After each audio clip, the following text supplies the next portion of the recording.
Fala aí pessoal, eu sou o Fernando Portugal. E eu sou o André Macusta. E esse é o História de Nerd.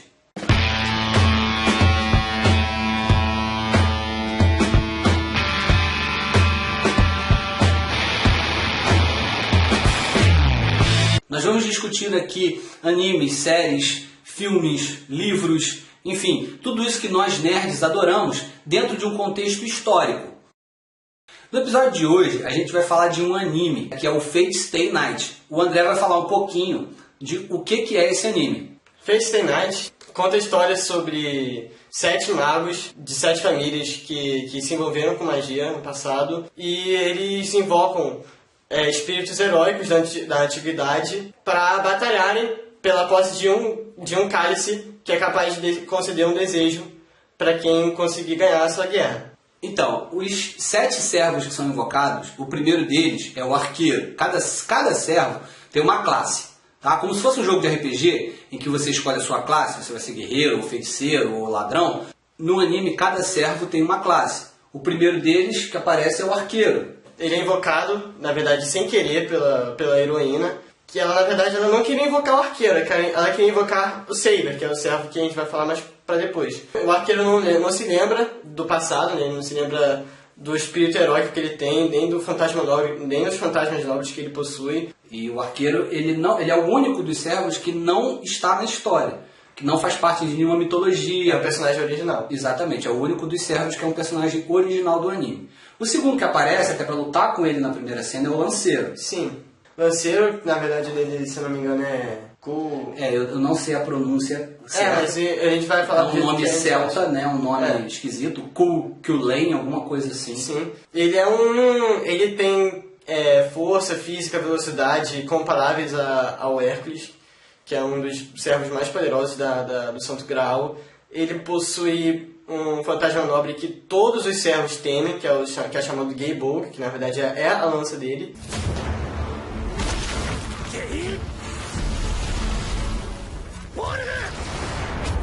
Que ela sempre acerta o alvo, não importa como, não tem como desviar. E ele é muito forte porque ele acaba entrando em frenesi nas batalhas, ele acaba lutando sem se preocupar com muitas coisas. Interessante você falar isso porque na mitologia céltica, de onde tiraram esse lanceiro, o Kulane, eu não sei, de novo, não sei direito a pronúncia, ele realmente era um guerreiro que entrava constantemente em frenesi, né? Ele era um guerreiro irlandês, né? E teve uma vez que ele ficou num frenesi tão grande, ele ficou tão desorientado da vida no meio de uma batalha, que tiveram que pegar todas as mulheres de uma cidade e tirar as roupas delas, botar todas elas nuas, é sério, botar todas elas nuas fora da cidade para ele se constranger.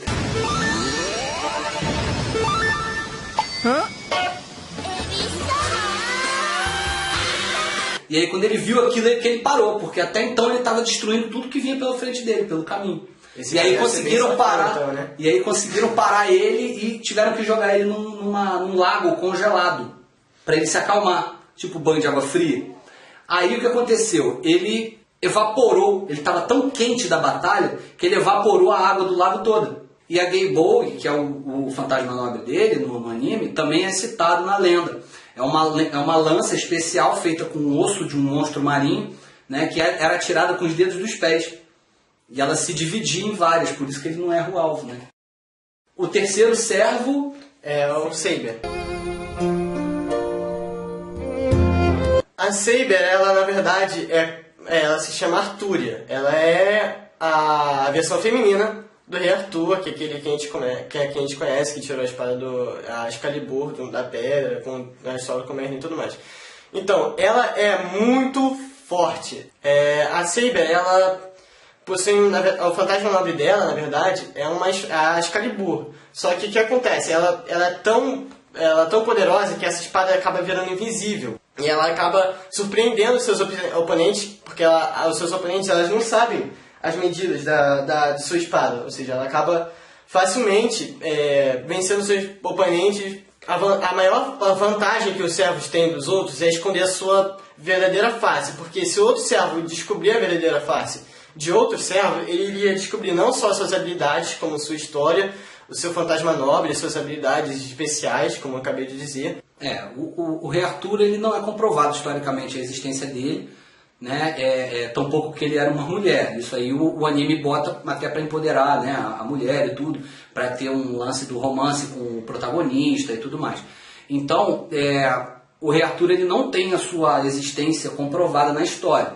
Existem alguns relatos de soldados romanos falando de um rei da Britânia e tal, logo depois do fim do Império Romano, de um Artorius ou alguma coisa assim, né? Mas a história dele tirar a espada da pedra e tal, e não sei o que, isso aí não existe. Isso é uma lenda criada, né, pela tradição ocidental mesmo. E o rei Arthur, na verdade, ele era um grande líder, ele era um grande rei, né? Ele era um guerreiro poderoso, ele era um guerreiro habilidoso, mas não era a principal característica dele, a habilidade em batalha, né? A principal característica dele era o fato dele ser um rei que realmente conseguiu unir a Britânia, que a Britânia era a união de vários reinos, né? Eram vários reinos separados que não conseguiam se entender. E o rei Arthur foi um dos caras que conseguiu fazer todos esses reinos se unirem ali, se juntarem.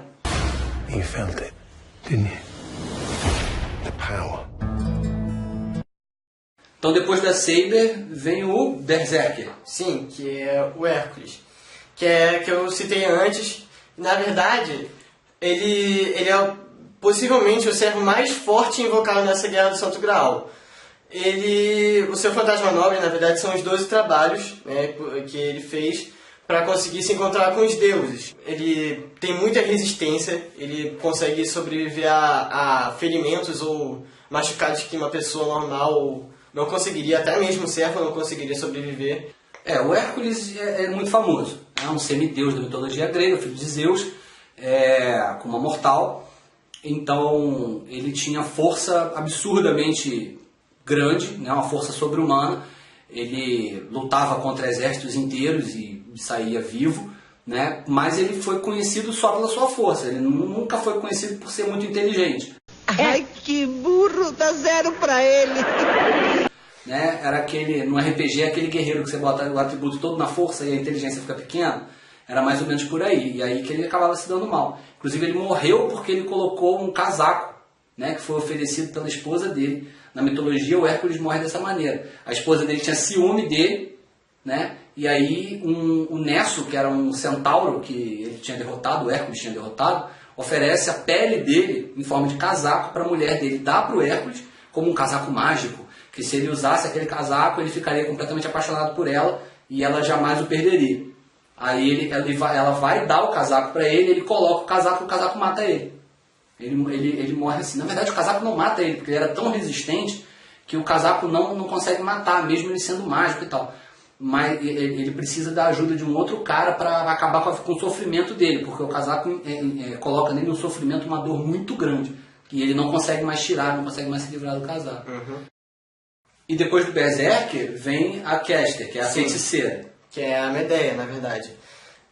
A Caster, todos os servos, na verdade, da classe Caster, são conhecidos por fazerem trapaças, utilizarem magia, com certeza, claro, justamente por causa do nome.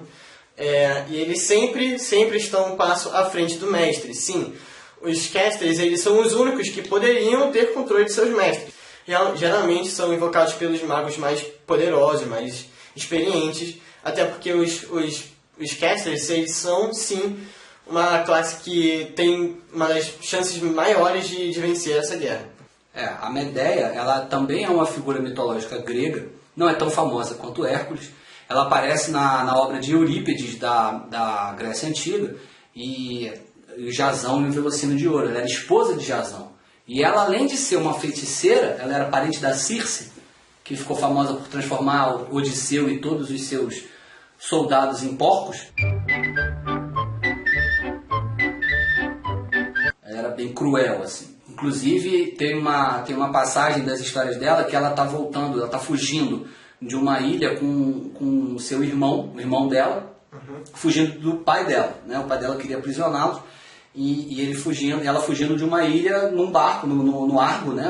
Da história do Jasão e Velocino de Ouro. E aí o que ela faz? Para que o pai dela parasse de persegui-la, ela mata o irmão dela e fatia ele em vários pedacinhos e joga no mar.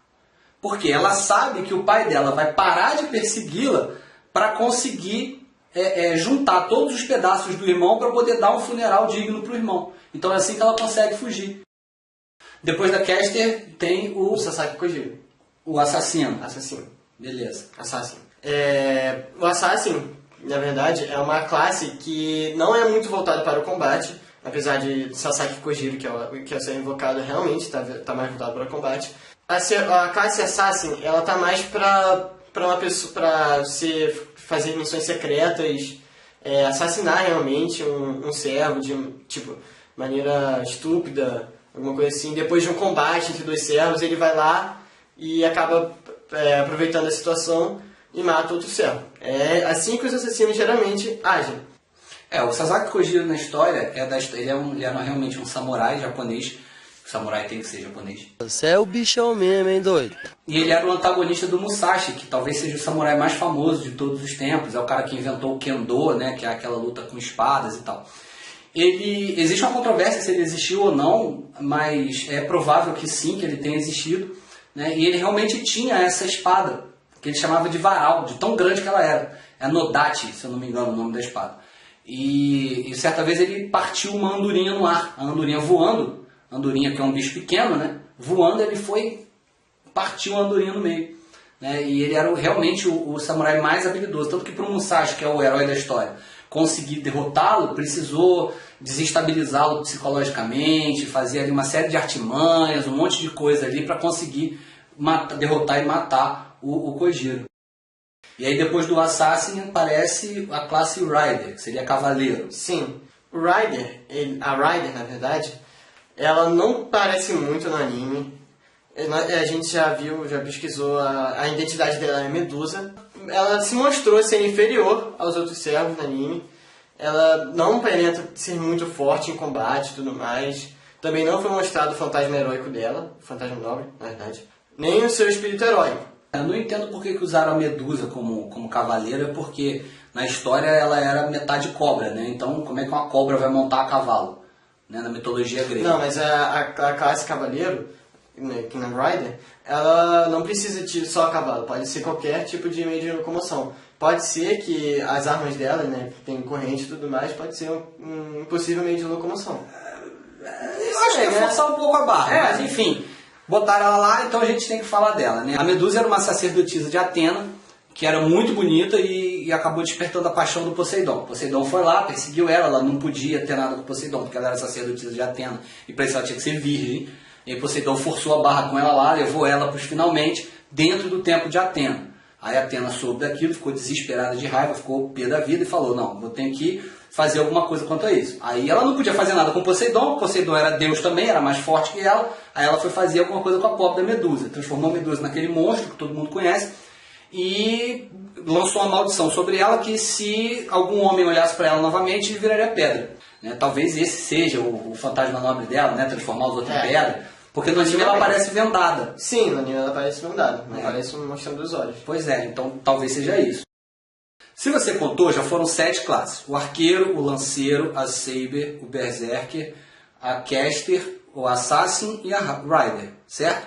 Só que na trama do anime aparece mais um, que é o que aparece por último, que é o Gilgamesh, né? Que é um cara que aparece no final e é o grande centro do anime, não é isso? Uhum. Existem muitas histórias sobre a aparição do Gilgamesh. Ele pode ser ter sido invocado pela Sakura, que é também uma das mestres da família de magos também, que possivelmente participou da Guerra do Santo Graal sem querer. Ou ele pode ter simplesmente sido invocado pelo Graal, ou realmente, como ele é um deus, ele é poderoso pra caramba, ele querer aparecer ali e tá lá. O Gilgamesh, ele era um rei da Suméria, né, que ele foi tão reverenciado no tempo dele, que ele acabou virando uma espécie de lenda, né, e tido como semideus e tudo. Ele era cruel também, ele era um cara mau, ele era um cara que não tinha piedade, né, tanto que os deuses colocaram lá um cara junto com ele para travar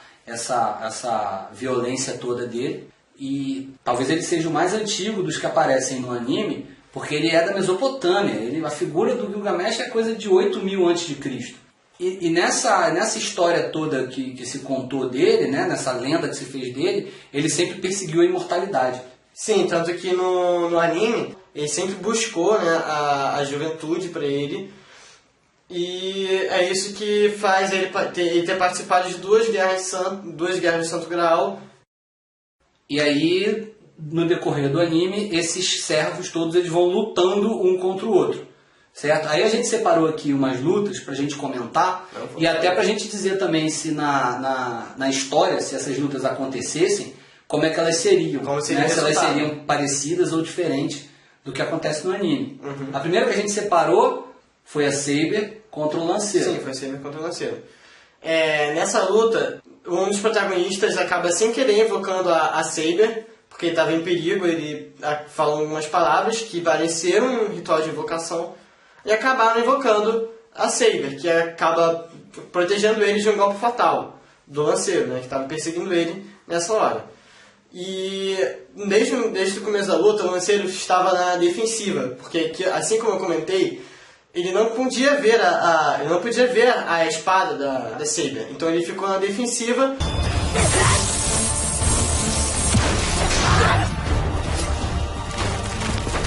E então ele não lutou de maneira muito séria contra a Saber, apesar dele estar se defendendo para não morrer, porque a Saber estava atacando para matar. E chegou uma hora que ele falou, pera aí, não, tem que parar com isso aí. Ele propôs um empate para a Saber. Eles trocaram golpes de uma velocidade enorme que você não consegue acompanhar com os olhos. Foi uma cena de ação muito boa. Tipo, acho que essa é uma marca do anime, né? Que as cenas de ação são muito bem feitas. Muito. E é um anime muito bonito, é um anime muito bem desenhado. Eu acho que numa luta real entre o Cook e o Len, seja lá como é que se fala o nome dele, acho que e o Rei Arthur, eu também acho, porque ele era mais guerreiro, né? O Rei Arthur ele tinha aquela coisa da liderança e tal. É o seguinte, vai ser tipo, Cook Len contra o Rei Arthur sozinho ou tipo ele com seu exército? Sozinho. Mas mesmo assim, o Cook Len ainda poderia vencer, porque ele se entrasse em modo frenesi, ele conseguiria enfrentar um exército. Mas o problema é que assim, a lenda do Rei Arthur, ele tinha 12 cavaleiros, né? Da Tábua Redonda. E eram 12 caras acima da média, né? Não era só o Rei Arthur que era bom, eram todos eles. Então, o cara ia ter dificuldade. Sim. Né? Mas eu acho que ele venceria num combate simples, mano a mano, porque é aquilo que eu falei, o Rei Arthur ele não era tão guerreiro. Claro que ele era guerreiro sim, habilidoso, ele era bom com a espada e tudo. Mas a grande característica dele era a liderança. A outra luta que a gente separou é do assassino com a Saber. Sim, essa luta é muito, muito interessante porque a Saber ela era muito mais forte, muito mais rápida, muito mais poderosa que o assassino.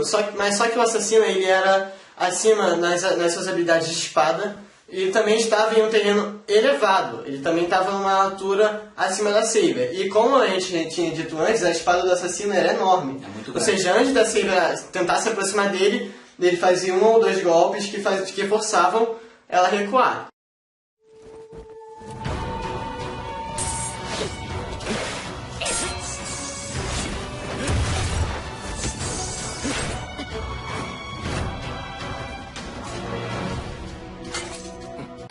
Eu acho que numa batalha real o Kojiro também teria vantagem, porque afinal de contas ele era um samurai, e os samurais eles são conhecidos por serem os maiores espadachins da história. E os feitios de velocidade e tudo mais são muito mais relevantes para o Sasai Kojiro, né? Porque ele conseguiu bater uma andorinha no ar. Enfim, o cara além de ser talvez o segundo maior samurai do tempo dele, a espada dele, embora fosse maior, era mais leve, mais rápida de você manusear, porque as espadas dos britânicos eram espadas mais pesadas, que você normalmente acabava a luta com um golpe, mas se você errasse aquele golpe você estava ferrado, né? Porque para você conseguir puxar a espada de volta tinha que fazer muita força.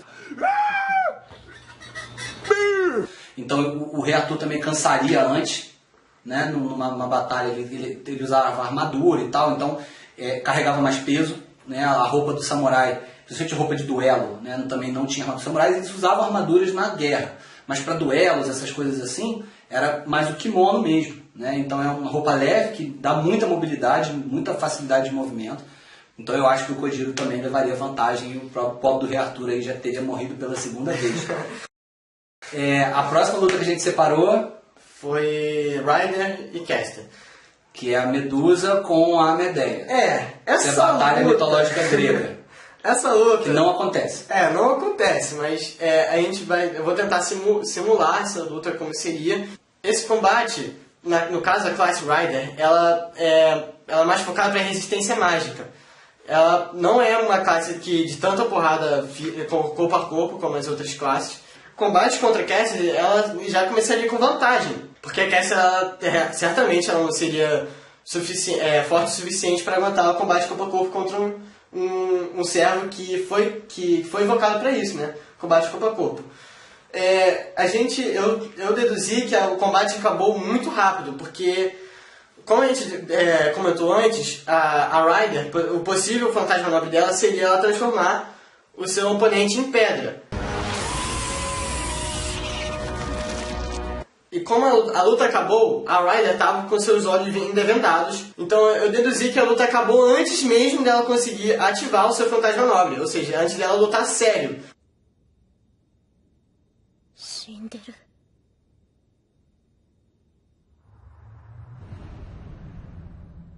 Acho que numa luta entre as duas, se elas se encontrassem na mitologia lá em algum momento das histórias, não sei, porque o lance de você transformar alguém em pedra é um negócio meio poderoso, assim. Você só precisa olhar pra pessoa e bum, virou pedra. Mas depende. A história qual a história mais antiga? Da Medusa ou da Medeia? Porra, aí tu me fudeu. Language. Talvez a vantagem da Medeia seria preparar uma poção ou alguma magia que a tornasse imune à petrificação da Medusa. A minha ideia era de que a Medeia, se ela fosse mais nova que a Medusa, soubesse dessa lenda, né? Soubesse de alguma maneira que ela conseguiria transformar a pessoa em pedra e simplesmente se preparasse para isso. Eu acho que seria o único cenário em que ela conseguiria ter alguma vantagem. Sim. Porque o poder da Medusa é meio roubado. Mas a Medusa ela não mostra habilidades mágicas, sim. Em contrapartida, a Medusa mitológica, ela nunca foi guerreira na vida. Sim. Ela não sabia lutar. Ela tinha o lance de petrificar e era só isso. É uma habilidade roubada? Mas é só isso. A Medeia não. A Medeia ela já tinha passado por várias situações em que ela tinha precisado se virar ali para conseguir sobreviver e tal. Ela tem uma vida muito mais longa de aventuras e tal, do que a Medusa.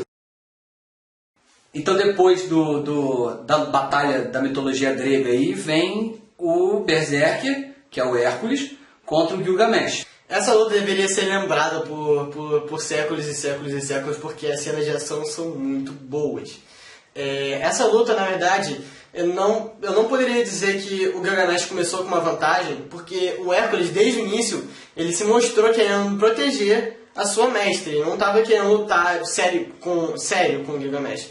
Ele estava ali protegendo a mestre dele, então não é possível. A menina estava em perigo, então a prioridade dele não era matar o cara, era proteger ela. Sim, então não foi uma luta que a gente deveria que relevar, porque é mais como se ele tivesse autodefesa, ele se defendendo. Então, nessa luta, o Gilgamesh acaba utilizando os últimos 11 trabalhos dele. Um dos outros trabalhos foi perdido na luta contra a Saber. Só pra lembrar, cada trabalho é uma vida que ele tem. Sim, é tipo uma vida, como se fosse aqueles cogumelos verdes que o Mario tem.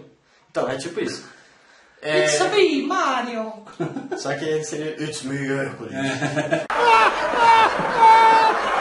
O Berserker, ele se mostra do início até o final preparado para morrer, preparado para proteger sua mestre. Só que ele acaba não sendo páreo por estar em posição de defesa contra o Gilgamesh. O Gilgamesh acaba derrotando com certa facilidade ele, né? Mas... no anime o Gilgamesh é muito roubado. Sim. Mas eu acho que num eventual encontro dos dois, o Hércules teria vantagem.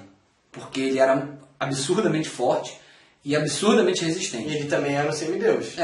O Gilgamesh ele existiu, na verdade, né? Ele tem relatos da existência dele como um rei sumério na Mesopotâmia, mas ele também foi feito em cima da figura desse rei, uma figura lendária, também de origem divina e tal, né? Mas eu acho que, da forma como os dois personagens foram construídos nas devidas mitologias, o Hércules é mais forte.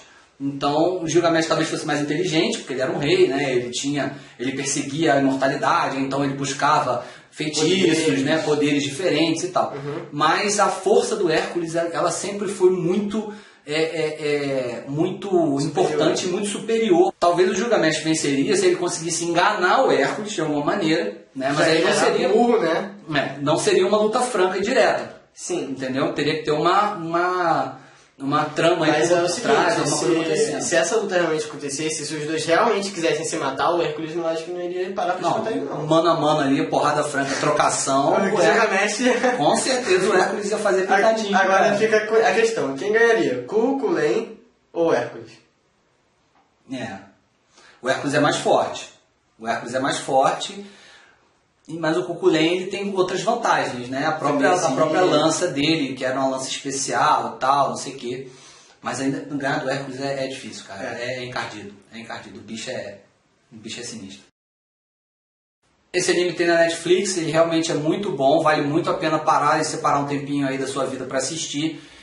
Então, galera, espero que vocês tenham gostado, tá? Não esquece de deixar o seu like aí, se inscrever no canal. Assistam esse anime, que é muito bom, eu recomendo muito. Assistam também o Fate Zero, que é um dos animes que também tem na Netflix. E se você quer que a gente faça um vídeo como esse também sobre outro tema, outro anime, ou outra série, um filme, alguma coisa que você tenha interesse de saber a relação dele com a história, ou não precisa ter história também, de repente se quiser uma resenha de alguma coisa, a gente vai ficar, bota aí nos comentários que a gente vai ficar feliz em atender o seu pedido. Falou? Gente, obrigado aí pelo seu tempo, por ter assistido a gente e até a próxima vez.